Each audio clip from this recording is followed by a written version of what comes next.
네, 안녕하십니까. 김정민의 그레이트 게임입니다. 분위기가 변했을 겁니다. 뒷배경이 지금 바뀌었는데, 저희가 그동안 많은 그 후원금이나 그런 성원들을 모아가지고 저희가 사무실을 좀 넓게 잡았습니다. 그래서 앞으로 여기는 뭐 저만의 공간이 아니라 이제 다른 그 젊은 유튜버 친구들에게도 장소를 제공해주면서 그 장소라던가 장비가 없어서 좀 고생하는 친구들이 있으면 저희가 같이 도와가지고 찍으려고 좀 무리를 했습니다. 그래가지고 이렇게 하다 보니까 이 장소가 바뀌었는데, 앞으로 그레이트 게임은 제가 요 컨셉으로 해서 계속 찍을 예정이고요. 오늘은 그 추석이 있다 보니까 그 저희 스태프라던가 저도 그렇고 이제 차례를 지내러 가야 되는 관계로 녹화로 진행을 하게 됐습니다. 그래서 이번에 그 광고에서도 했다시피 오늘은 그 판빙빙과 우리나라 그 좌파 연예계에 대한 이야기를 아주 짧게 간단하게 언급하고 저도 좀 고향으로 좀 내려가 봐야 되겠습니다. 그래서 오늘 일단 판빙빙부터 먼저 얘기하겠는데, 최근에 판빙빙에 대한 이야기가 좀 나왔었죠. 물론 우리나라는 지금 이거 외에 지금 뭐 남북 정상회담이라든가 다른 것 때문에 정신이 없어갖고 별로 관심을 안 가질 텐데, 이 판빙빙 사건은 사실 우리나라랑도 앞으로 굉장히 밀접하게 묶여서 하나의 사건으로 움직일 겁니다. 왜 그러냐면은 지금 우리 그 문정권 자체가 친중 정권이기 때문에 많은 문제에서 얽혀 있어요. 그렇기 때문에 이 쉽게 볼 문제는 아닙니다. 나중에 이거는 제가 다음번에 하는 그 김기사 아침에 방송에서도 왜 제가 이 문제가 심각한지에 대해서는 한번 엮어서 잠깐 짧게 언급하겠습니다. 일단 그 최근에 판빙빙이 사라졌었죠. 그랬는데 그 판빙빙에 대한 그 이야기를 먼저 이해하려면요, 예전 스캔들에 대해서 먼저 알아야 됩니다. 그래서 여기 뭐 어떤 그 멋진 신세계라고 그 블로그에 보면은 재밌는 기사가 있어요. 뭐 중국 최고 인기 배우 판빙빙 왕치산 서기에게 성상납했다라는 얘기가 나오는데, 이 왕치산이라는 사람이 누군지 우리나라 사람들은 잘 모를 겁니다. 근데 이 왕치산이 누구냐면은 그 시진핑이의 오른팔 2인자입니다. 그리고 원래 중국이 그 종래에 그 규칙을 깨고 고령인데도 불구하고 시진핑이 이 사람을 끌어들여서 자기네 그 상무회의 일원으로 삼았거든요. 원래 그런 사례가 중국에 없었어요. 중국 공산당 내부에서는. 관례상으로 이제 원로로 빠져야 되지만은 이 사람은 지금도 그 실세로서 정치 활동에 직접적으로 활동하게 되는데, 그것은 바로 시진핑의 영향 때문이었습니다. 왜냐하면 이 시진핑에게는 이 왕치산의 그 든든한 배후, 그 배경이 필요했기 때문이었어요. 그래서 이 시진핑이가 지금 현재 그 중국 모택성 이래 장기 집권을 하면서 철권 통치를 하고 있지 않습니까? 그 뒤에 강력한 후원 세력인 그 뒷받침이 바로 왕치산입니다. 그리고 이 왕치산은 누구랑 연결되느냐? 예전에 아시아나 기내식 대란 때 제가 언급했을 거예요. 그때 그 하이난 항공의 지분을 갖고 있는 사람이 바로 왕치산이에요. 그래서 이게 우리나라랑 아주 밀접하게 연관된 인물입니다. 일단 그 부분은 시간 관계상 빼고 예전에 제가 했던 아시아 기내식 사건에 대한 걸 한번 참조하십시오. 그래서 이 왕치산과 그 판빙빙이 내연 관계였다라는 폭로를 했는데, 그 사람이 누구냐면은 이름이 그죠, 꾸어 원꾸이, 꾸어 원꾸이라고 해서 지금은 미국으로 망명한 그 옛 그 중국의 그 부동산 부자입니다. 이 개인적으로도 전 이 사람 트위터 친구기도 해요. 그래가지고 이렇게 여러 가지 이야기도 물어보고 하는데 재밌는 얘기 참 많이 해주는데, 이 사람이 이미 예전에 그 판빙빙과 왕치산이가 내연 관계에 있다는 걸 폭로를 했었어요. 그래서 그때 당시에 뭐 판빙빙이가 이거는 가짜 뉴스다, 고소하겠다, 뭐 이렇게 한창 스캔들이 떴었습니다. 물론 우리나라에서는 전혀 이거에 대해서 관심이 없었는데, 제가 포인트를 삼는 것은 무엇이냐면은 이 꼬 원꾸이가 얘기했던 이야기 중에 어떤 이야기가 나오냐, 여기 보면은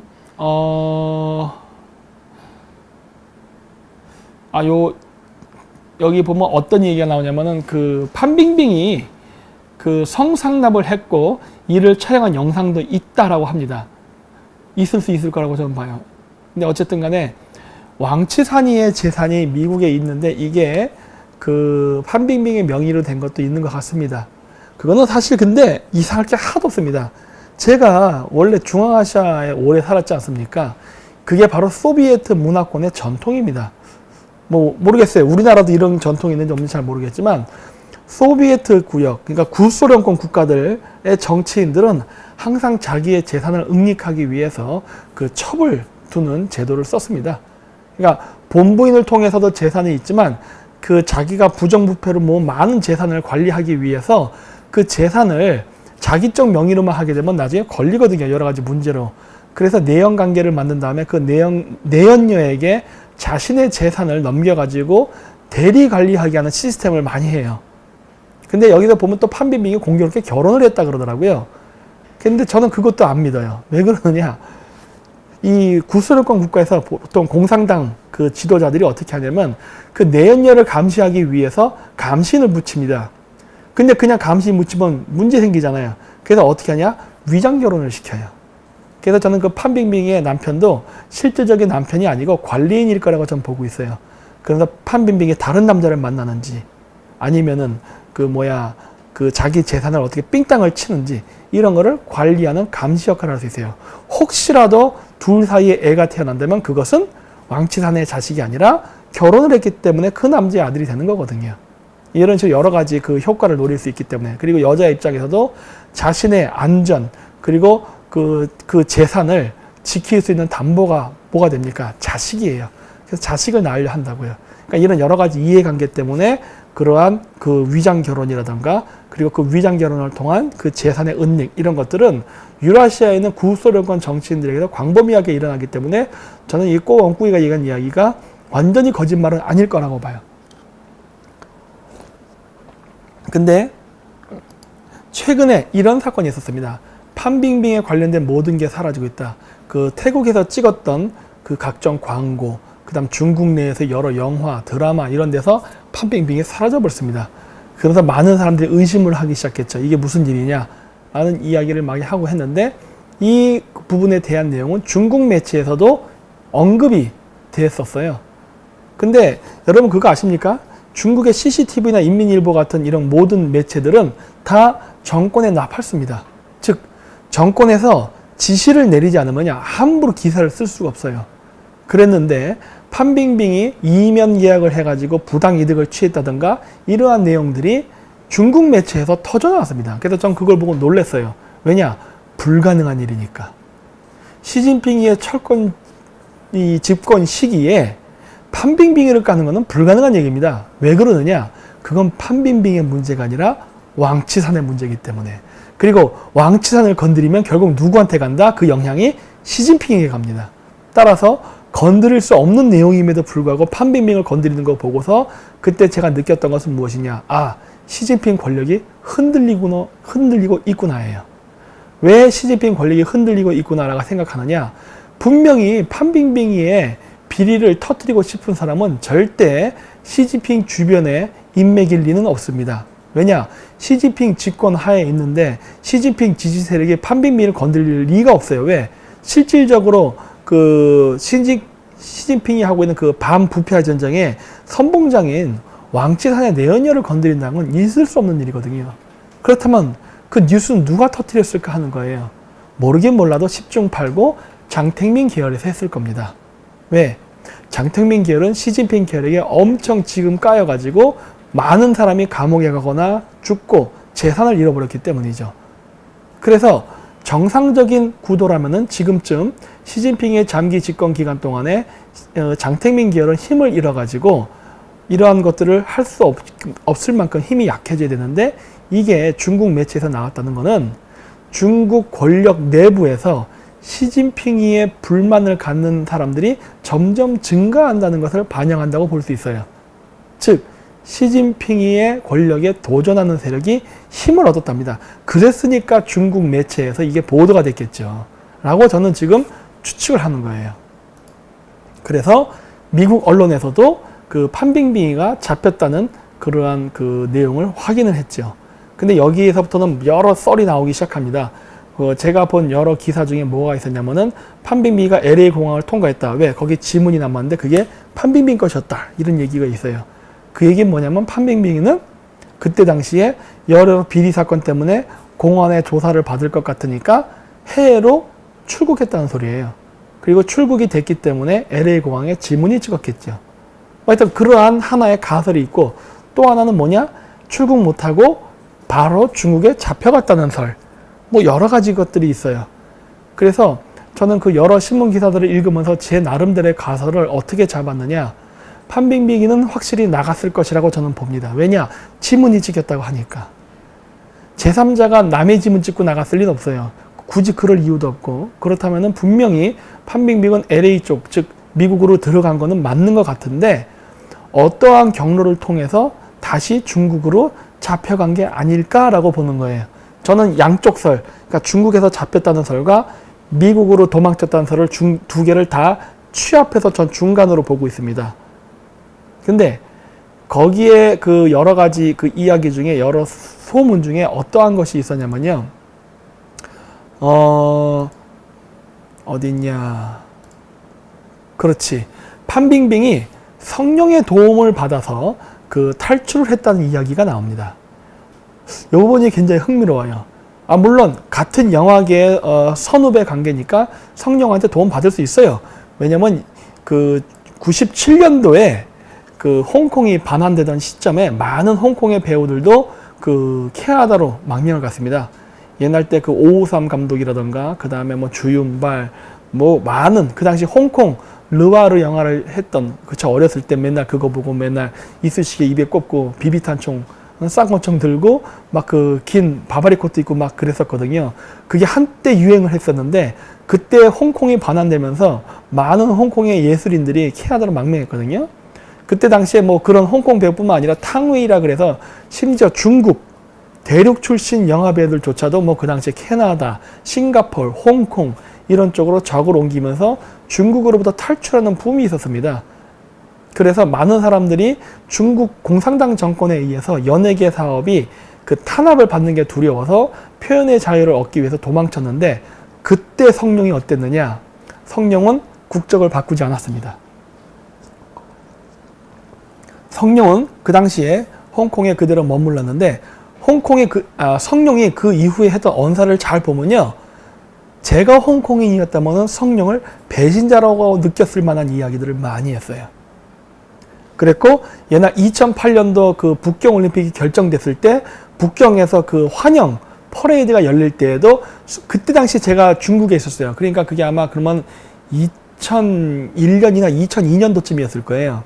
그때 당시에 제가 북경에 있으면서 그 환영 행사하는 거를 제가 봤었어요. 그래서 북경에서 크게 퍼레이드 하면서 북경 올림픽이 확정됐다는 거에 대한 그 어떤 행사가 있었는데 그때 첫 개막식 때 성령이 올라왔습니다.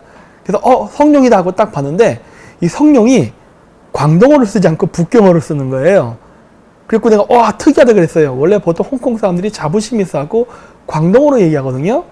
근데 북경어로 얘기하더라고요. 뭐 그것까지도 좋아요. 왜냐면은 원래 그 중국은 하나의 중국 정책을 하니까 홍콩 사람이라 하더라도 뭐 북경어를 할 수 있습니다.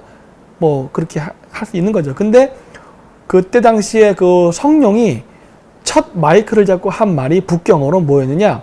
我是中国人 뭐 이런 식으로 얘기하더라고요. 나는 중국인입니다. 그러면서 뭐 중국인으로서 이 북경 올림픽이 결정된 것을 환영합니다. 이런 식의 말을 막 하는 거예요. 그래서 나 그 얘기를 듣고 충격을 먹었어요. 이 새끼 왜 이러나 그랬어요. 이 홍콩인인데 그 정도로 홍콩 사람들 얘기하지 않거든요. 그래서 그걸 보고 아마 제가 물론 홍콩 사람은 아니지만 홍콩 사람이었다면 그 화면을 보면서 굉장히 화나는 사람이 있었을 것이라는 생각을 했었어요. 나중에 한번 그 영상 그 가지고 계신 분 있으면 저한테 좀 주소 좀 보내주세요. 저 그때 보기만 했었어요. 그게 인터넷상에 있는지 없는지 잘 모르겠지만은 뭐 하여튼 막 그러면서 막 중국을 빠는 얘기를 막 하는 거예요. 그래서 내가 보면서 야, 저 새끼 변했다 막 이런 생각 했어요. 사실 그 시점부터 제가 성경 영화를 안 보기 시작했습니다. 그랬었는데 그때 당시에 성령이 97년도 홍콩 할양 이후에 다시 홍콩 반환 이후에 성령이 계속 중국 정부 통치하에도 승승장구하면서 영화 활동을 했거든요. 그랬다면 홍콩은 누구의 지원을 받은 거겠습니까? 당연히 중국 공산당이에요. 그건 중국 공산당 중에 누구의 지원을 받았겠어요? 장택민입니다.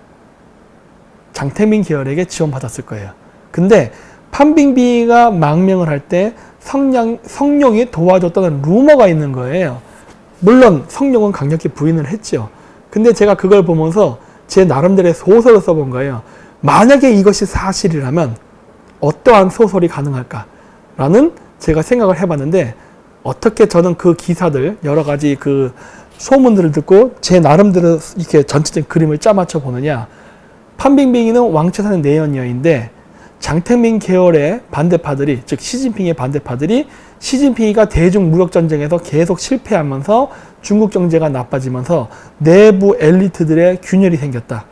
그러면서 그 불만의 목소리가 있을 때 장택민 계열의 이 반대파들이 그 사람들에게 이러한 그 왕채상과 판빙빙 간의 내연 관계, 그 다음에 그로 인한 각종 부정, 부패, 비리 사건을 터뜨리게 유도했다. 언론 매체를 통해서.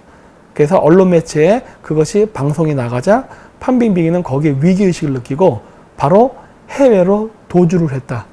도주를 했는데 이 도주를 성룡이 도와줬는데 성룡이 도와준 그 배후에는 장택민 계열이 있다. 즉 판빙빙이가 어디로 도망가는지를 결국은 성룡을 통해서 알 수 있답니다. 그래서 LA 공항에 분명히 판빙빙의 지문이 찍혔다고 했음에도 불구하고, 즉 중국으로 넘어갔음에도 불구하고 이게 다시 중국으로 돌아오게 된 거는 바로 그러한 추적이 가능했기 때문에. 그래서 판빙빙이가 미국 어딘가에 숨어 있었을 수 있는데 그 숨어 있는 은닉처를 바로 성룡을 통해서 알 수 있었다예요. 그리고 그 알려진 정보를 다시 또 의도적으로 시진핑 계열의 공안에게 던져준 게 아닌가 싶은 거예요. 그래서 중국 공안이 가서 그 판빙빙의 입을 막기 위해서, 왜? 미국에 넘어갔으니까 미국에서 판빙빙이 무슨 말을 할지 모르잖아요. 그러면 제일 겁나는 게 누굽니까? 시진핑과 왕치산이에요. 그래서 다시 그 판빙빙을 잡아서 중국으로 데리고 온 게 아닌가 싶은 거예요. 그럼 미국은 만약에 이거를 몰랐을까 하는 거예요. 알았을 가능성이 높습니다. 그럼 미국은 왜 그때 당시에 판빙빙을 잡지 않고 놔줬을까 하는 거예요.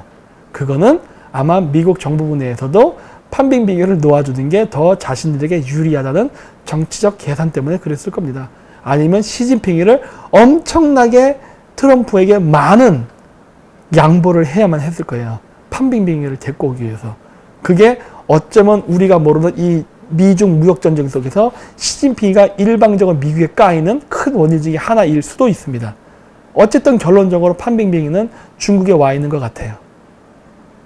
처음부터 잡혀 있을 수도 있지만 나갔다가 잡혀 있을 수도 있어요. 그 중간에 썰은 제가 바로 이러한 여러 가지 성룡의 배후, 그 다음에 판빙빙의 배후 세력, 그 다음에 여러 가지 그 나와 있는 증거를 종합해서 봤을 때예요. 결론은 어쨌든 판빙빙이는 중국에 있는 것 같습니다. 근데 그 있다라는 것이 최근에 그 뉴스에 나왔었죠. 어디 있느냐? 여기 나오죠.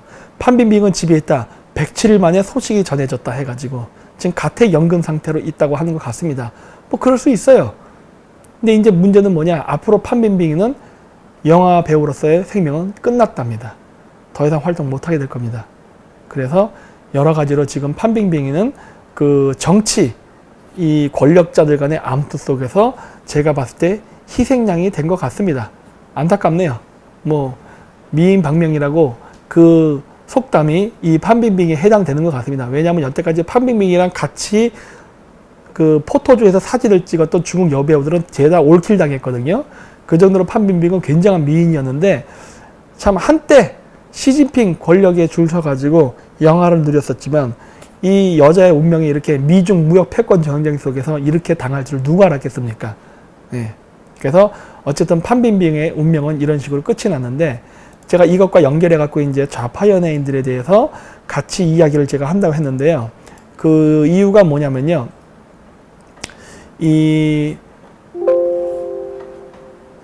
97년도에 홍콩이 반환된 시점이 우리나라 한류가 살아나게 된 결정적인 계기가 되었습니다. 그거 아무도 우리나라 사람들 모를 거예요. 저 어렸을 때는요. 모든 영화는 다 중국 영화였어요. 홍콩 영화였습니다. 저 어렸을 때 맨날 홍콩 뭐 영웅본색, 첩혈상웅, 그 다음에 쾌찬차, 성룡이 찍었던 거, 뭐 그 다음에 뭐 이소룡이 찍었던 정몽원 등등 제가 거의 뭐 유치원 시절서부터 해가지고 그 대학교 1학년 초기까지 모든 영화는 다 홍콩 영화였어요. 사실 아시아 영화는요, 홍콩이 다 일방적으로 독점을 했습니다. 그리고 애니메이션이나 드라마는 일본이 장악하고 있었어요. 그 정도로 이 아시아의 영화 시장은 홍콩과 일본이 장악하고 있었어요. 이 두 개의 기둥이 있었어요. 이 두 개의 기둥이 있었는데 이 홍콩의 영화를 찍는데 뒷배경에는요, 당연히 일본이 있었습니다. 성룡이 찍었던 많은 영화들 있죠? 그 미쯔비시라던가 일본 계열 회사들, 그 오데콘이라 부르는 그 대기업들이 다 지원해 줬었어요. 그러니까 성룡의 성장은 일본 기업의 후원이 있었어요. 물론 성룡 아까 내가 배신 때렸다고 했지 않습니까? 이런 것들이 있었어요. 그리고 그걸 바탕으로 해서 아시아 시장이 탄탄하게 장악돼 있었었죠. 그랬는데 홍콩 반환이 되면서 많은 홍콩의 연예인, 감독들이 다 캐나다라든가 싱가포르 이런 다른 데로 도망가고 망명을 해버리자 홍콩 영화가 죽어버렸습니다. 그때 당시에 홍콩 영화가 죽었을 때 홀로 유일하게 홍콩 영화를 지키면서 싸웠던 사람이 누구냐? 주성치예요. 지금도 저는 팬입니다. 주성치 팬이에요. 주성치가 찍었던 모든 영화는 제가 다 소장하고 있어요. 제가 주성치 영화를 보면서 오늘날의 변태가 됐거든요. 그랬는데 이 주성치 영화 한번 잘 보십시오. 특히 그 소림축구라고 있어요. 소림축구라는 영화를 보면은 그 과거 자기 그 사형들이죠. 사형들을 모아서 외인 축구단을 만들잖아요. 그 만들 때 보면은 그 캬바레에서 촬영을 하면서 그 돈을 벌었던 그 사형이 있는데 그 사형이 그 공연을 다 실수를 해가지고 이렇게 손님한테 맥주병으로 대가리 이렇게 막 찍는 그러한 장면이 나옵니다. 그거 혹시 볼 수 있는 분 잘 보세요. 중국말 알아듣는 분 보면 거기 나와요. 자막하고 그 내용이 다르더라고요. 어떤 영화 보니까 거기에 무슨 내용이 나오냐면 그 배경이 그 주성치가 그 사형을 데리러 갔는데 그 공연하다 실수를 해가지고 그 술 먹던 그 중국인이죠. 그 대륙의 중국인이 바로 그 홍콩의 그 사형을 너 이 새끼 이 공연 이따위로 할래 하면서 너 차력사지 하면서 이렇게 맥주병을 대가리에다 이렇게 깨는 그런 장면이 나오는데 거기서 그때 그 술병이 얻어맞으면서 그 사형이 내뱉은 말이 북경 표준으로 부따워 뭐라고 했다? 부회쇼 보통 환가 아니면 팅부동 보통 환가 뭐 이런 식으로 얘기해요. 그러니까 그 얘기가 뭐냐? 때리지 마라. 나 중국말 몰라요. 막 이런 말 했던 내용이 나와요. 그게 내가 정확한 대사는 그냥 까먹었어요. 하지만 했던 대충 그런 내용이었어요. 팅부동 부회쇼 보통화 뭐 베이징화 뭐 이런 식으로 얘기를 막 하는 게 나와요. 그게 쭉 이게 뭐야?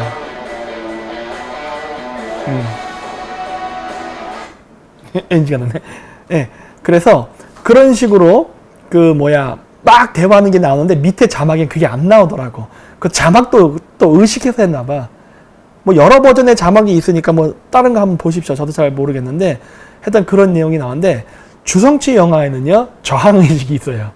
그 중국에 대한 저항의식에서 이런 것들이 중간중간에 나옵니다. 그리고 그 주성치가 찍는 영화를 보면요 홍콩 배우는 홍콩말로 하고요 중국 배우는 중국말로 합니다. 그 중국말 공부하신 분들은 들어보시면 알아요. 그러니까 저걸 보면서 처음엔 그랬어요. 야, 왜 저렇게 찍었을까? 처음엔 그랬어요. 근데 나중에 주성치 영화 시리즈를 쫙 보면서 아, 얘가 의도적으로 그랬구나라는 걸 알게 됐어요. 그게 뭐예요? 자기는 중국 공산당 정부에 저항한다예요. 그거를 말로 하면 매장당하니까 소심한 저항을 하는 겁니다. 소심한 저항을. 그래서 그런지 몰라도 주성치는요 뜨지를 못합니다. 지금도 철저하게 억눌러요. 홍콩 내에서는 인기를 끌지 몰라도 주성치의 영화가 중국 내에서는 퍼지질 않아요. 네. 그런 문제점이 있습니다. 어쨌든 제가 하고 싶은 얘기는 뭐냐? 그러면서 중국 정부가 공산당이 홍콩 영화계를 장악하면서 그 홍콩 영화계가 개박살 나버립니다. 개박살 난 원인은 여러 이유가 있는 거예요. 첫 번째, 홍콩 영화를 지원했던 일본 자본, 미국 자본이 돌아선 겁니다. 돌아서니까 어떻게 되는 거죠? 유통 구조를 막아버리는 거예요. 즉 중국 영화가 홍콩 영화가 물론 홍콩 영화지만 사실 중국 공산당의 프로파간다 영화가 됐잖아요. 그렇게 되다 보니까 미국 시장에서 팔리지가 않는 거예요. 그러면서 홍콩 영화가 점점 죽어갑니다. 근데 맨날 중국 공산당의 프로파간다를 찍는 나팔수 역할로 변해버려요. 재미가 없어요. 요즘 여러분 홍콩 영화 안 보죠? 저도 안 봐요. 요즘 재미가 없어 안 봐. 그렇게 변해버린 거예요. 그랬는데 그러면서 그 틈바구니를 뚫고 누가 들어오게 되냐? 바로 한류가 들어오게 되는 겁니다. 한류가 어떻게 들어왔느냐? 바로 중국이 개혁 개방을 하면서 서구 문화를 받아들여야겠는데 서구 문화를 받아들인 데 있어서 일본은 싫어. 홍콩? 자기네가 마구 프로파간다로 영화를 만드는데 판매가 안 돼. 미국? 절대 안 하죠. 그러다 보니까 어떻게 했냐. 중국 인민들을 공산주의에서 자본주의로 좀 어떻게 보면은 세뇌, 정신적 개조가 필요한데 자기네들이 해서는 되지 않고 먹히지가 않아요. 중국 인민들이 보질 않아. 일본 거는 자존심이 상해서 싫고 미국 거 잘못 받아들이면 미국 애들이 막 자유주의를 막 퍼부을 테니까 너무 무서워. 그러다 보니까 만만한 한국을 고른 겁니다. 그게 한류의 시작이에요. 그거는 제 개인적 생각이 아니라 제가 퀴맵대학교에 있을 때 그 와 있던 중국 교수한테 직접 들은 얘기입니다. 하버드대 교수 출신이에요. 그 사람이 그랬어요. 그때 당시에 그 막 한류 그런 얘기를 비하하면서 그 사람이 그 얘기를 했었어요. 저한테. 한류는 중국 공산당 정부의 정책이었다. 너희들이 영화를 잘 만들어서 그런 게 아니라 우리가 서구 문화들을 받아들이기 위한 방파제로서 너희들을 썼다라는 식으로 얘기했어요. 잘났다. 어쨌든 간에 그거는 저도 그렇게 봐요. 근데 그러면서 어떤 일이 발생하느냐? 중국의 한류가 쫙 퍼지니까 거기에 누가 손을 댄지 아십니까? 미국입니다. 미국 자본이 우리 한류에 붙습니다. 여러분 싸이의 강남스타일, 그 다음에 요즘 뭐였죠? 빅뱅인가? 방탄소년단 이런 것들 막 올라오고 그러죠? 그게 어떻게 가능한지 아세요? 미국이 키워준 거예요. 응? 이 좌파연들 맨날 반미하죠? 이게 참 미친놈들이라는 거예요. 너희들의 성장은 미국의 지원 때문에 된 거예요. 한류가 중국에서 먹힌다는 것을 알고 미국의 헐리우드와 미국 정부가 관심을 갖기 시작합니다. 먹히는구나. 중국의 정신개조, 중국의 공산주의 사상에 물들어 있는 13억 인민들에게 자유민주주의와 자본주의, 그 다음에 개인의 표현의 자유, 종교의 자유를 퍼뜨리는 데 있어서 문화만큼 좋은 게 없다 라고 하면서 얘네들이 들어온 거예요. 그러면서 우리나라에 보면 이수만이 하는 SM이라든가 YG 뭐 있잖아요. 그 박진영이 하는 이런 엔터테인먼트사가 확 성장한 겁니다. 외국 자본이 걔네들 주식을 왕창 사기 시작해요. 그러면서 주가가 폭등을 하면서 떼부자가 되죠. 미국 때문이야. 미국 때문. 고마운 줄 알아야지. 그러면서 어떤 일이 발생하느냐? 우리나라 연예계에 획기적인 변화가 일어나기 시작합니다. 제가 키맵대학교에 있을 때니까 2007년도예요. 근데 우리나라의 뮤직 드라마가 대략적으로 2006년도가 되게 되면은 점점 눈에 띄는 변화가 일어나기 시작합니다.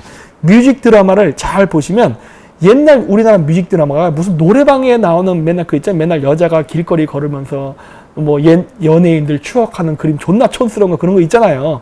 막 그런 거 나오고 바닷가를 거닐면서 뭐 손잡고 뭐 나 잡아봐라 이런 거, 이런 배경의 뮤직 드라마를 만들던 한국이 갑자기 확 변해요. 그래서 내가 인터넷으로 조사를 해봤어요. 이게 왜 이런가 했더니 웬걸 외국 투자자들이 우리나라 엔터테인먼트사의 주식을 사기 시작하고, 그러면서 우리나라의 노래 가사, 의상, 무대 조명, 그 음악 이런 것까지 재미교포가 하거나 미국인들이 제작을 하기 시작하더라고요. 즉 쉽게 얘기하면 뭐냐, 한류가 중국에 쫙 퍼지면서 전 중국 인민들이 열광을 하자 미국 애들이 미국의 프로파간다를 한국 연예인을 통해서 퍼뜨리기 시작합니다. 그래서 중국에 그게 압도적으로 지금 퍼져버린 거예요. 지금 중국이 그거를 막기 위해서 나중에 어떻게 합니까? 우리나라 드라마, 우리나라 뮤직비디오, 뭐 황금 시간대 7시에 시청 금지, 뭐 이런 식으로 온갖 거를 다 동원합니다. 근데 어떻게 됩니까? 불법 복사를 해서 봐요. 밤에 몰래. 마치 북한 애들이 우리나라 드라마를 몰래 보듯이 USB, 인터넷, 온갖 거를 다 이용해가지고 해적판을 만들어서 유통을 시키면서 봐버렸다고요. 안 없어지는 거예요. 한번 자유의 맛을 본 중국 인민들이 지금 중국 공산당 정부가 온갖 압박을 하려고 해도 통하지 않는 거예요. 그래서 마구 퍼지는 거예요. 그래서 1라운드에서 미국의 그러한 전략에 성공을 하면서 미국이 중국에다가 자유주의를 퍼뜨린 겁니다. 그래서 오늘날 중국 트위터 이런 거에 유쿠 이런 거에 보면은 막 중국 정부를 비판하는 비난의 목소리가 나오고 하는 것들이 바로 우리의 한류를 통해서 중국 사람 의식에 자유민주주의가 심어지면서 나오게 된 결과물이에요. 그게 지금 시진핑의 정권을 흔드는 겁니다. 대단한 거 아닙니까? 이게 바로 한미 합동 공작에 의해서 이루어진 거예요. 인지를 하고 했건 모르고 했건 상관없이. 그리고 우리나라의 연예인들은 바로 그러한 수혜를 받아서 오늘날 저기 프랑스, 영국 가서, 미국, 심지어 미국 가서도 막 손 흔들고 공연하고 하면은 막 백인들조차 막 열광하면서 와, 오빠! 막 그러면서 이렇게 막 하죠?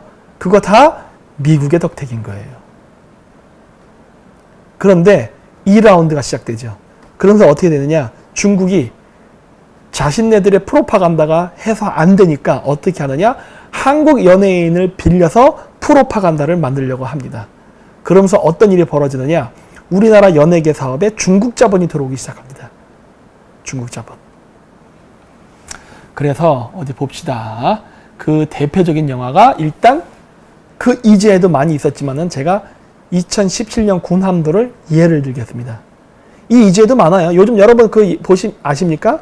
그 드라마 보면은 PL에도 중국 제품 나오고, 그 다음에 예를 들어서 또 뭐냐, 신과 함께 그런 드라마 보시면은 거기 중국 주식이 뭐 막 올라가지고 뭐 자기가 주식에 돈 벌었다 이런 내용이 막 나오고 그래요.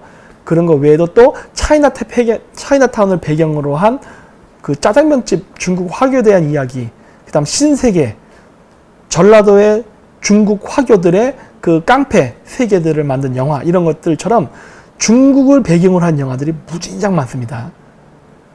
그런데 뭐 그런 것뿐만 아니라 또 이거 군함도 같은 게 아주 대표적인 예예요. 중국 정부가 아주 엄청 공을 들여서 프로파간다 영화를 만들었는데 실패했죠.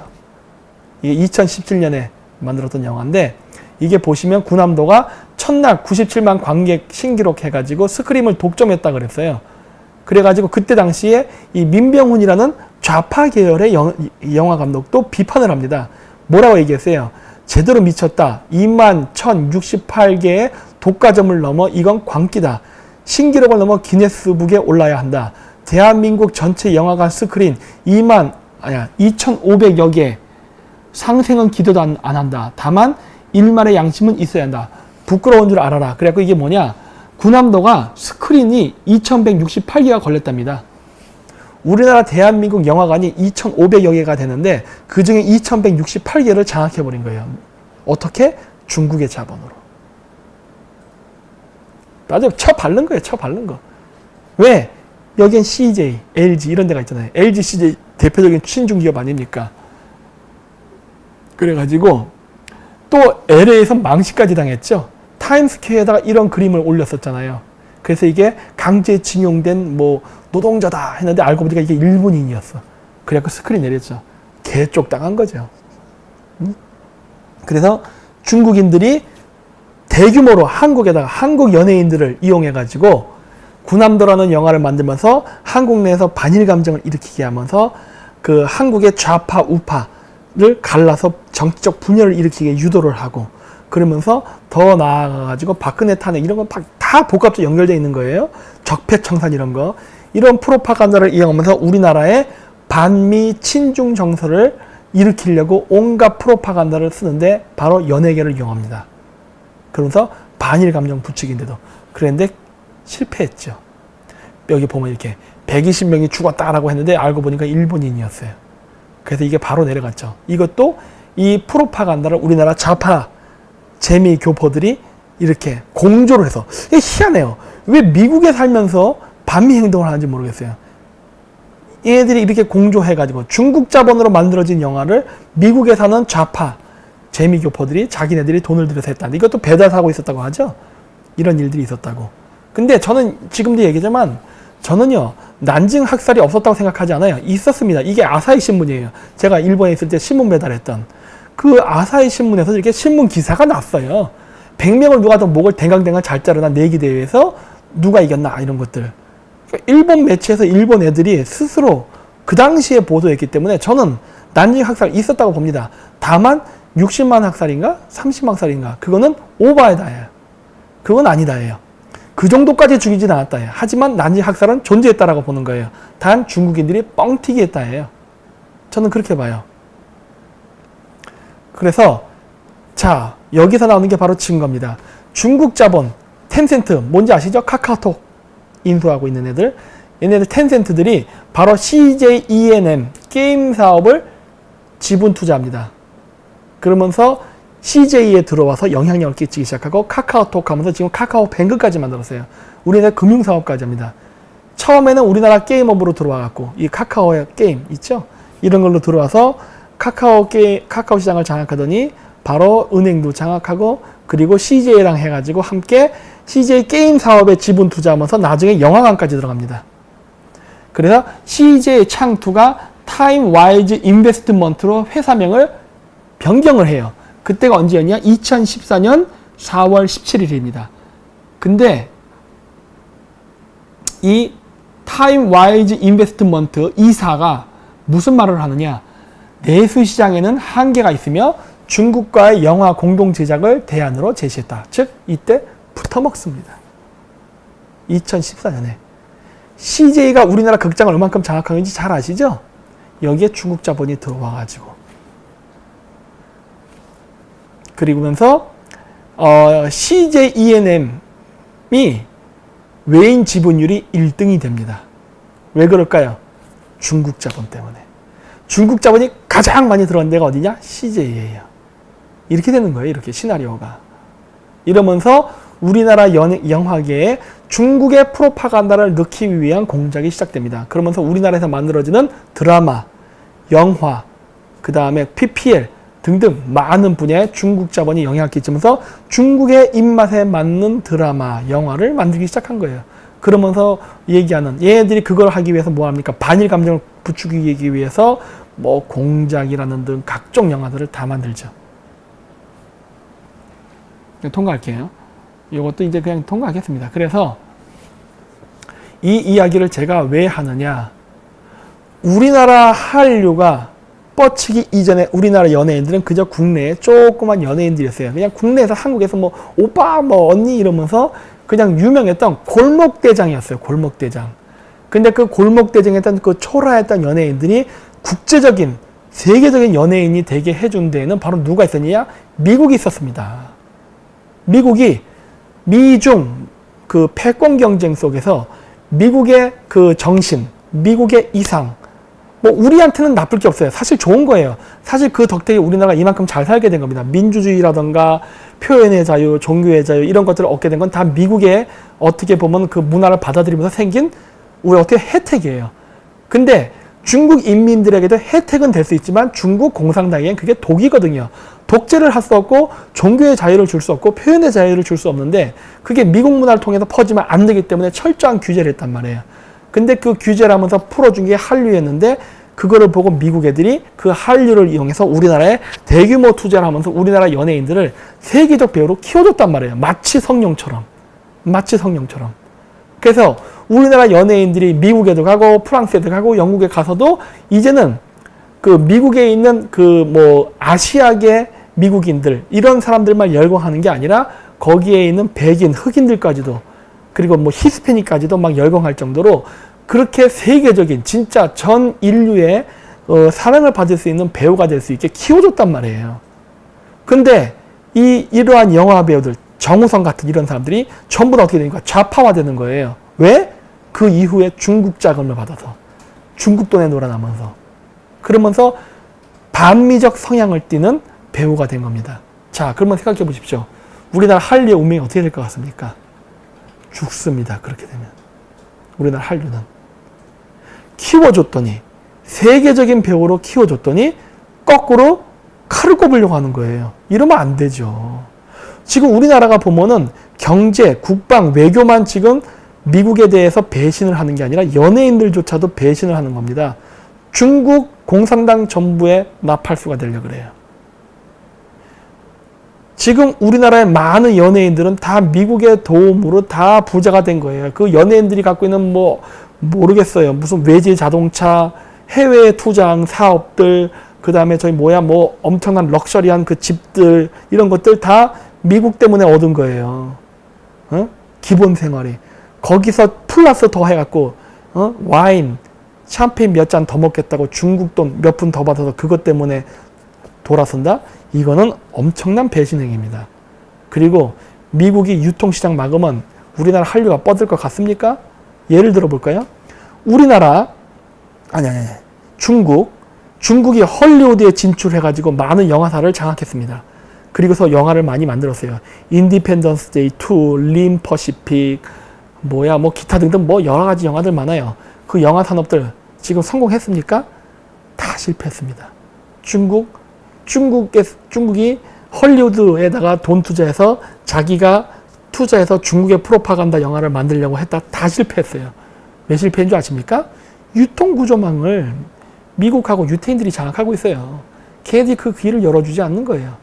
그래서 어떻게 했어요? 중국이 엄청난 돈을 투자해서 영화 만든 거 다 실패하고 지금 부도 나서 떠나고 있습니다. 다시 미국이 비싼 값에 중국 애들한테 팔았다가 헐값에 다시 매입하고 있어요. 이런 구조로 가고 있다고요. 우리나라 지금 한류, 우리나라 연예시장 어떻게 될 것 같습니까? 좌파 연예인들, 그리고 거기에 선동된 우리나라의 그 오빠 부대, 그 좌빨 오빠 부대, 언니 부대들, 그러면서 스스로 자기들끼리 세뇌돼갖고 김정은 귀엽다는 등 이런 말을 하면서 지금 좌파 연예인들을 통해서 중국 공산당의 프로파간다에 세뇌된 우리나라의 국민들 어떡하려고 그래요? 미국은 무역보복, 경제보복만 하는 게 아니라 우리나라 문화계에도 보복을 가할 겁니다. 왜? 우리나라의 연예인들이 바로 중국동 몇 푼에 영혼을 팔아가지고 스스로 중국의 개가 돼갖고 지금까지 영화를 만들고 행동을 했기 때문이에요. 군함도만 그런 게 아니지 않습니까? 최근에 나온 모든 영화들이 다 중국의 개가 되는 영화를 스스로 자인하면서 하고 그러한 영화를 만들고 그 표현할수록 우리나라 그 젊은 층들은 개념 있는 배우라고 얘기했어요. 그랬기 때문에 그 보복을 받게 될 겁니다. 그리고 이미 중국 무너지는 거 보이시죠? 지금 미국이 중국을 때리니까 한국 안 때리는 거예요. 중국 무너지면 다음 어떻게 됩니까? 한국 차례예요.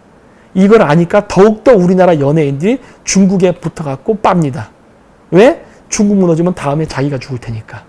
그러면서 자발적 친중하기 시작하는 거예요. 근데 어떻습니까? 그래가지고 그게 잘 됩니까? 안 되지 않습니까? 군함도가 대표적인 폭망 사례죠? 네. 우리나라 연예인들 이러면 안 돼요. 공부를 못해서 연예인을 했으면은 그 자기가 할 수 있는 재능을 갖고 연예 영화 잘 만들어서 그냥 부자 될 생각을 하지. 왜 공산당 정권의 나팔수가 되려 하냐는 겁니다. 이번 판빙빙 몰락하는 거 봤지요? 우리나라 연예계 연예인들 안 몰락할 것 같습니까? 이 정치판에 뛰어들어서 안 몰락할 것 같냐는 거예요. 전 이런 걸 보면 참 안타까워요. 왜 이렇게 어리석을까? 그래서 오늘의 그레이트 게임은 이 판빙빙, 그다음 우리나라 좌파 연예인들이 앞으로 어떻게 몰락할 것인가에 대해서 짧게 얘기했습니다. 그래서 이제 그 한가위가 됐으니까 그 맛있는 거 많이 드시고 저처럼 이렇게 돼지가 돼갖고 그 비만과의 전쟁을 하는 그런 슬픔을 겪지 마시고 적당히 드시고 온 가족들과 함께 모여서 그 이번에 그 문재인 대통령이 그 김정은을 만나서 어떻게 지금 쇼를 하는지 잘 대화를 하면서 이게 더 이상 경제도 많이 무너진 거 다 아시죠? 이 설날이나 추석에 모여서 밥상에서 그 세대 간의 갈등이 좌우의 갈등이 아니라 이번에 설날을 계기로 해서 추석을 계기로 해서 그 좌우가 화합할 수 있는 아주 따뜻한 밥상을 마련하실 수 있기를 그 한번 바라봅니다. 젊은 애들 지금 불만 많잖아요. 그동안 많이 욕했을 텐데 그게 자신들이 어떻게 잘못됐는지를 한번 성토하는 자리를 맞아주십시오. 가족 아닙니까? 가족이기 때문에 다 받아줄 수 있어요. 그동안 뭐 이렇게 좌파 우파로 갈라져서 개새끼 씹새끼 욕도 하고 아빠 자식 간에 의절을 했던 사람들도 이번 문재인의 경제폭망, 외교폭망, 국방폭망을 통해서 본인이 그 피해자가 됐기 때문에 쪽팔려도 얘기해요. 아빠 내가 잘못했어요 하고 다 받아줍니다. 가족이니까. 그래서 이렇게 아주 따뜻한 추석을 문재인과 김정은 때문에 마련하는 자리를 한번 가지셨으면 합니다. 그래서 오늘 그레이트 게임 녹화 방송은 이것으로 마치도록 하겠습니다. 그리고 10월달 언제죠? 우리 13일, 그죠? 10월 13일, 14일 날 또 비공개 그 강연이 있습니다. 그래서 이 비공개 강연에도 그 많은 참석을 해주시기 바랍니다. 아시죠? 저 요즘 그 이쪽 정권 애들이 제 계좌라던가 여러 가지 유튜브를 공격해서 저의 그 금전적 어려움을 이렇게 하려고 하는데 여러분들이 도와주셔야 됩니다.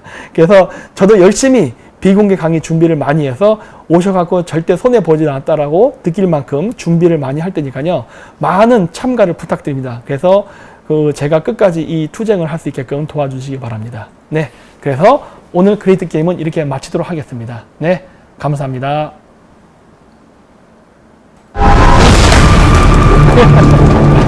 됐습니다. 몇 시간에 얼마큼 했어요? 한 시간은 안 했을걸요?